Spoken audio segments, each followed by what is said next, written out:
আল্লাহ নবী এসে বলছেন, খাদিজা আমি মনে হয় মারা যাব বিপদে। তো প্রথম মুখের ভাষা কাল্লা, আরবি ভাষা, কখনো নয়, অসম্ভব, এটা হতে পারে না।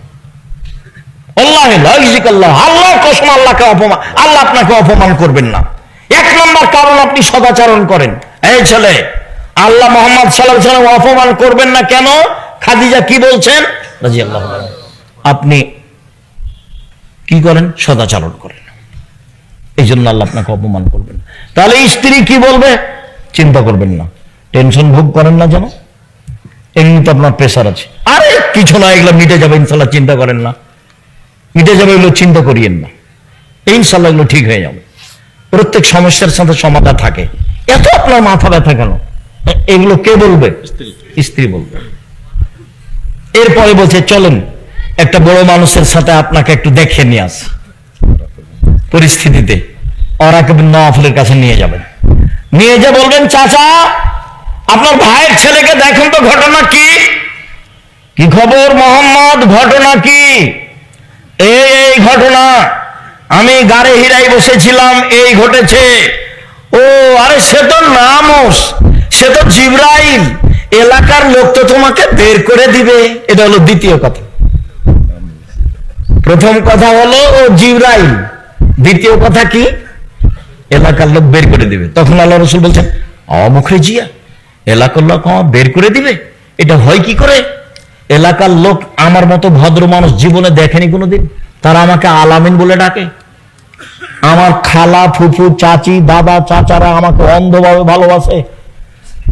তখন বলছেন, শোনো মোহাম্মদ, জিবরাইল যার কাছে এসেছে তাকে বের করে দেয়নি এমন পৃথিবীতে ঘটেনি। যত মানুষের কাছে জিবরাইল এসেছে নবীর কাছে, সবকে এলাকা থেকে বের করে দিয়েছে, তোমাকেও দিবে।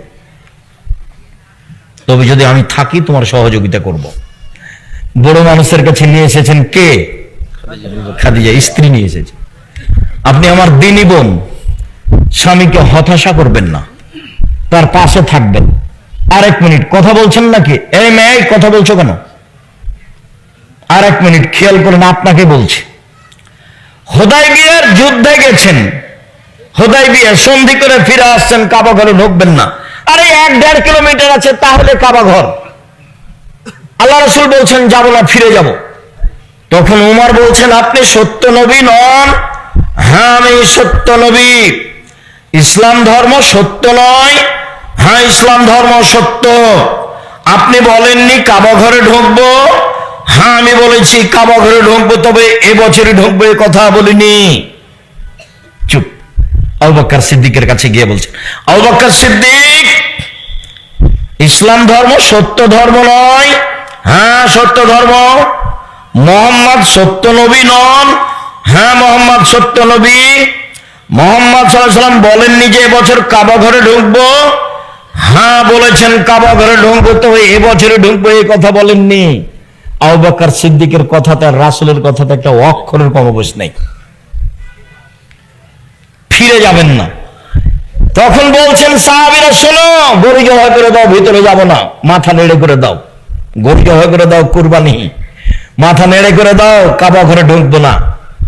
কেউ কুরবানি করে না, সবাই চুপচাপ, ফিরে যেতে চায় না কেউ। তখন আল্লাহ রাসূল বলছেন, উম্মে সালমা, কি করা যায় দেখো তো, খুব বড় বিপদ। কেউ যে কুরবানি করে না, সবাইকে যে কুরবানি করতে বলছি, কেউ যে যায় না। তখন উম্মে সালমা বলছেন, চিন্তা করবেন না, আপনি নিজেরটা করে ফেলুন, দেখা যাক কি হয়। স্ত্রী বলছেন। এবার আল্লাহ রাসূল কি করলেন? নিজেরটা করে ফেললেন। সব সাহাবীরা বের হয়ে সবাই করতে লাগলেন। স্ত্রীর পরামর্শ। সম্মানিত দিনী বোন, আপনার জন্য জান্নাতের সব দরজা খোলা। 1, 5 ওয়াক্ত সালাত। 2, রমজান মাসে রোজা। 3, স্বামীকে মেনে চলা। 4, জেনায় লিপ্ত না হওয়া। 1, 5 ওয়াক্ত সালাত নির্ধারিত সময়ে। পায়ের পাতা দেখা গেলে কোনো সমস্যা নেই। শাড়ি পরে, পেটিকোট ছায়া পরে সালাত আদায়ে কোনো সমস্যা নেই। বুবু যা বলেছে তা ভুল বলেছে। গলা যদি দেখা যায় তাতে সমস্যা নেই। শাড়ি পরে সালাত আদায় করুন, কোনো সমস্যা নেই। শুনুন, 1 5 ওয়াক্ত সালাত, 2 রমজান মাসের সিয়াম রোজা, 3 স্বামীকে মেনে চলা, তিতা লাগলেও মিঠা লাগলেও, 4 জেনায় লিপ্ত না হওয়া। আব্দুর রাজ্জাক সাহেব, দুঃখিত,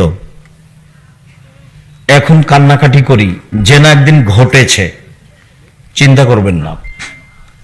আল্লাহর নবী বলছেন, পৃথিবীর মানুষ শোনো, কেউ যদি জেনা বন্ধ করতে পারে আল্লাহ তাকে যে কোনো বিপদ থেকে বাঁচিয়ে দিবেন। মনে পড়ে তোমার বুখারী মুসলিমের হাদিস, ওই যে 3 জন হাঁটছিল, বৃষ্টি আসলে গর্তের মধ্যে ঢুকে গেল, পাহাড় এসে পাথর এসে মুখের উপরে পড়লো। একজন বলল, বাপ মাকে ভালোবাসি, পাথর সরিয়ে দেন। আল্লাহ বললেন, ঠিক আছে, দিলাম একটু। একজন বলল, একটা লোককে কাজে নিয়েছিলাম, অর্ধেক দিন কাজ করে চলে গেল, টাকা দিলাম, নিল না। অনেকদিন পরে এসে বলছে টাকা দেন, অর্ধেক দিনের টাকা দেন। তা আমি বললাম, ভাই যাও, গরু ছাগল নিয়ে যাও। আমাকে বলছে মজাক করবেন না। এই যাও, মজাক করিনি, সব নিয়ে যাও। সব দিয়ে দিয়েছি, ভালো কাজ করেছি, পাথরটা সরিয়ে দেন। ঠিক আছে, দিলাম। আর একজন বলছে, চাচাতো বোনের সাথে জেনা করতে চেয়েছিলাম, আমি গরিব মানুষ, আমার বোন ভেবেছিল আমি 200 স্বর্ণ মুদ্রা জমা করতে পারবো না, হাড় ভাঙা পরিশ্রম করে 200 স্বর্ণ মুদ্রা আমি জমা করেছিলাম। আমি যখন জেনা করব মনে করে সিদ্ধান্ত নিলাম, বসেছি, তখন আমাকে বলছে, দেখ রে, আমাকে অসতী প্রমাণ করিস না, আমি একজন অসতী নারী হতে চাই না। তা আমি জেনা করিনি, উঠে গেছি, বন্ধ করেছি জেনা। পাথর সরিয়ে দাও, দিলাম। তুমি যদি আজ থেকে জেনা বন্ধ করতে পারো, আল্লাহ তোমাকে যে কোনো বিপদ থেকে বাঁচিয়ে দেবে। শুধু তাই নাই, আল্লাহ বলছেন, কেউ যদি নিজেকে অশ্লীল কাজ থেকে ঠেকাতে পারে, তার জন্য জান্নাতুল মাওয়া আছে। এই ছেলে তোমাকেও বলছি, অশ্লীল কাজ আজ থেকে বন্ধ। মেয়েদের যত নাম্বার আছে মোবাইলে, বাড়ি পর্যন্ত সে নাম্বার যেন একটাও না থাকে। বক্তব্যের সাথে মুনাফিকি করো না, বক্তব্যের সাথে মুনাফিকি করে কোনো লাভ নেই। গান বাজনা হারাম, খেল তামাশা হারাম। স্কুলে হলে কি হবে, বাড়িতে হলে কি হবে? মোহাম্মদ সাল্লাল্লাহু আলাইহি সাল্লাম গান বাজনা শুনলে কানে আঙ্গুল দিতেন, দূরে সরে যেতেন। গান বাজনা হারাম, গান বাজনা করে যারা, তাদের ক্রয় করা হারাম, তাদের শিক্ষা দেওয়া হারাম, তাদের সবকিছু হারাম।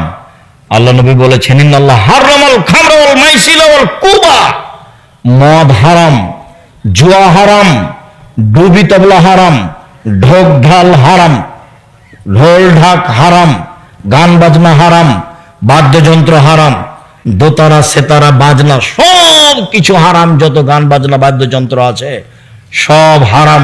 একাধিক হাদিস, যাওয়ার সময় উপদেশ বইটা নিয়ে যাবেন, বিস্তারিত লেখা আছে।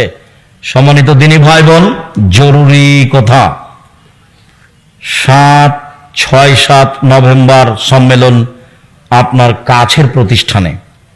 আমি ঐকান্তিকভাবে কামনা করি আপনি তো যাবেন, ভাই বোন আত্মীয় স্বজনকে নিয়ে যাবেন। এই সামনে নভেম্বর 6, 7 পাকিস্তানের এহসান এলাহির জহিরের ছেলে ইবতেসাম এলাহি জহির থাকবেন। দেশের বড় বড় আলেম ওলামা থাকবেন। তার টিকিট করা হয়েছে, তিনি চলে আসছেন, কয়েকদিন আগে আসবেন। মর্মে সম্মেলনে আমার দিনী ভাই বোনকে উপস্থিত হওয়ার জন্য আন্তরিকভাবে অনুরোধ করলাম।